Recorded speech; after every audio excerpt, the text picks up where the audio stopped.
दोस्तों, क्या कभी आपने सोचा है क्यों कोई स्टूडेंट बहुत कम पढ़ाई करके भी एग्जाम में टॉप कर लेता है, जबकि उसी क्लास में उसी टीचर से पढ़ने वाला दूसरा स्टूडेंट बहुत पढ़ाई करने के बावजूद भी एग्जाम में टॉप नहीं कर पाता है। ऐसी क्या खास बात है जो कि एक एवरेज स्टूडेंट और एक टॉपर स्टूडेंट को एक दूसरे से अलग करती है?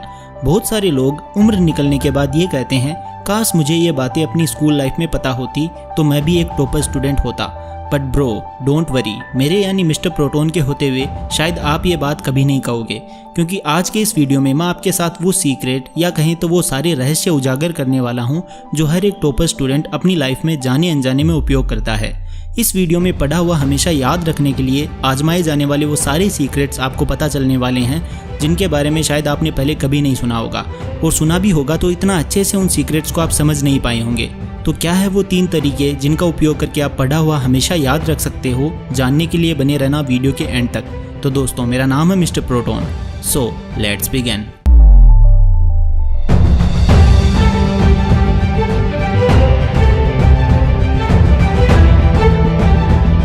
Number 3, method of loci. दोस्तों, मेथड ऑफ लोसाई को मेमोरी प्लेस टेक्निक भी कहा जाता है। इस टेक्निक को महान इतिहासकार फ्रांसिस ईस्ट ने अपनी book the art of memory में काफ़ी अच्छे से एक्सप्लेन भी किया है। इस मेथड का उपयोग करके 8 times memory champion Dominic O'Brien ने 2808 प्लेइंग कार्ड्स को एक बार देखा और एक बार देखने से ही उनको सीक्वेंस में याद कर लिया और फिर सब कार्ड्स को सीक्वेंस में लगा भी दिया। ये बात सुनकर आपको ये पता तो चली गया होगा कि मेथड ऑफ लोसाई इंफॉर्मेशन को याद करने में कितना कारगर साबित होने वाली टेक्निक है। अब बात करते हैं इस टेक्निक का आप अपनी पढ़ाई में कब और कैसे यूज़ कर सकते हैं। ज़्यादातर इस टेक्निक का उपयोग तब किया जाता है जब आपको लिस्ट ऑफ आइटम्स याद रखने हो या सीक्वेंस में कोई पॉइंट्स याद रखने हो। इस मेथड का उपयोग करने के लिए सबसे पहले आपको किसी ऐसी लोकेशन का चयन करना है जिससे आप पूरी तरह से फेमिलियर हो, जैसे कि आपका घर। फिलहाल मैं आपको समझाने के लिए एक जनरल घर का एग्जाम्पल लेता हूँ।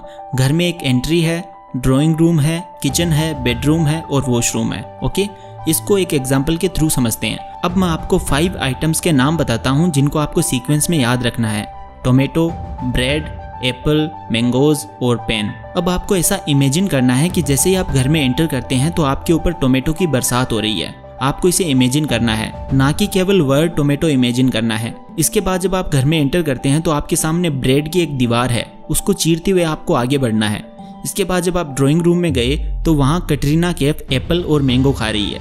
किचन में गए तो ग्रोसरी लिस्ट बनाने के लिए बहुत सारे पेन रखे हुए हैं। इस तरह से आपको एक स्टोरी क्रिएट करनी है उन सारी चीज़ों के साथ जो आपको पहले से ही पता है। ये सारे प्लेसेस, किचन, बेडरूम एक क्लू की तरह काम करेंगे और आप किसी भी ऑर्डर को, क्रम को आसानी से याद रख पाओगे। अगर लिस्ट बहुत ज़्यादा लंबी है तो आप अपने घर की जगह कोई ऐसा रास्ता चुन सकते हो जिससे आप अच्छी तरह से फेमिलियर हो। बहुत सारे नेता लोग बुलेट पॉइंट्स को ऑर्डर में याद रखने के लिए अक्सर इस टेक्निक का उपयोग करते हैं। आप भी इस टेक्निक का यूज़ करके अपनी स्टडी को आसान बना सकते हैं। Number 2, chunking method. दोस्तों, चंकिंग मेथड का उपयोग तब किया जाता है जब बहुत सारी इन्फॉर्मेशन को एक साथ आपको याद रखना होता है। मानव दिमाग की जो शॉर्ट टर्म मेमोरी होती है वो एक बार में 3 से 4 पॉइंट्स को ही याद रख पाती है।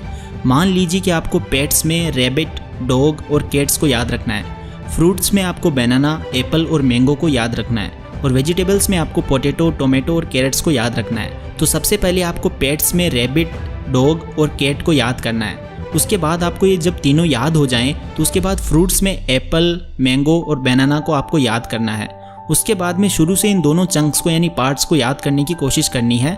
इसके बाद तीसरे चंक को याद करना है, यानी कि वेजिटेबल्स में पोटैटो, टोमेटो और कैरेट्स को याद करना है। फिर शुरू से इन तीनों चंक्स को एक साथ बोलने की कोशिश करनी है। इस तरह से आप किसी भी इंफॉर्मेशन को चंक्स में यानी पार्ट्स में आसानी से याद रख सकते हो। Number 1, use mnemonics technique. दोस्तों, निमोनिक की सहायता से आप एक ऑर्डर को, क्रम को आसानी से याद रख सकते हो। आपने 10th क्लास में रेनबो में जो 7 रंग होते हैं उनको याद करने के लिए भी शायद इस तकनीक का यूज़ किया होगा।